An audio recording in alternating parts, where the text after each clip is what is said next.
Well, it's been a while, but welcome back. Today, we're gonna trim the mold. We're gonna trim all that down. And it's kind of just boring, basic stuff. Trim all these, make sure they're nice and smooth so we don't get stabbed by them when we're making parts. So yeah, stay tuned. We might get some of this pulled off today. I'm gonna try to trim this down and pull that off so we can trim to the edge of the tooling jail. So, yeah, welcome back. We've been on vacation for a while. It was my birthday and then the 4th of July. I'm 50 years old now, so yeah, happy birthday to me. So we went ahead and we pulled the back of it off there because it's a pain in the butt to try to trim down to this green line with it together like this. So we didn't think it was going to pull because it was laminated together up here on the top, but it came apart pretty easily.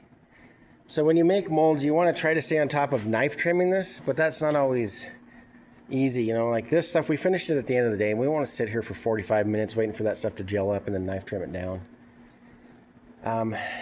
It works if you're starting in the morning and then in the afternoon, but that's not how it works all the time. Sometimes you spray your tooling gel in the morning, you got to wait a long time, and then you'll work it and wait for it to gel, and I mean, you just want to go home. So that's why this isn't all knife trimmed.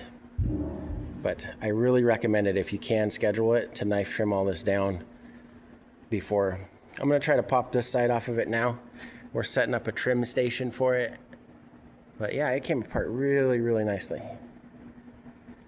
I'll show you some deviants that happened real quick. See right here, see this, that moved, that changed shape on us. Just kind of gonna have to live with it. It happens. But a lot of people don't remember this is plastic. This is a thermoset plastic. It is not stable. It'll change shape.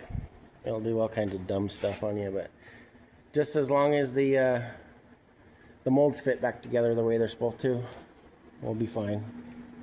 You try to prevent that from happening, but man, it always happens somewhere, and we haven't even taken this stuff apart yet, so we'll see what else has happened with it moving. The honest thing is that you're the only person that's ever going to notice that. You'll have to go and measure, what is that, 1/8 of an inch maybe or so. But that stuff does happen, and I mean, you just got to live with it.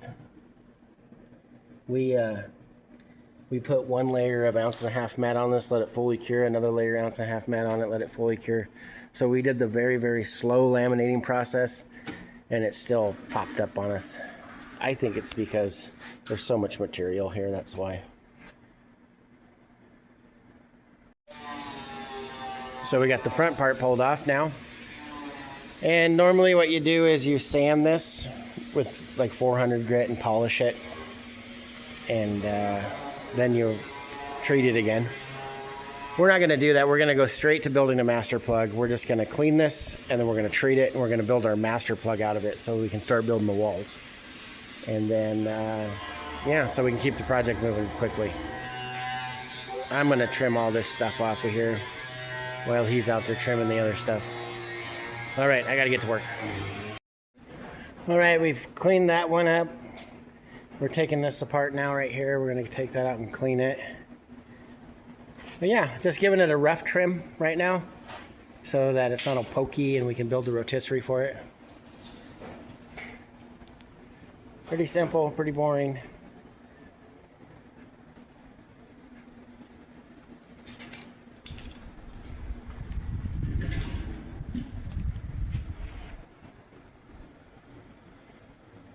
If you build a mold in pieces like this, so we took this part off and we trimmed it, and as soon as we're done, we bolted it back to its other parts of the mold. Don't ever leave any parts of this mold or a mold that's made in seams or pieces not bolted together.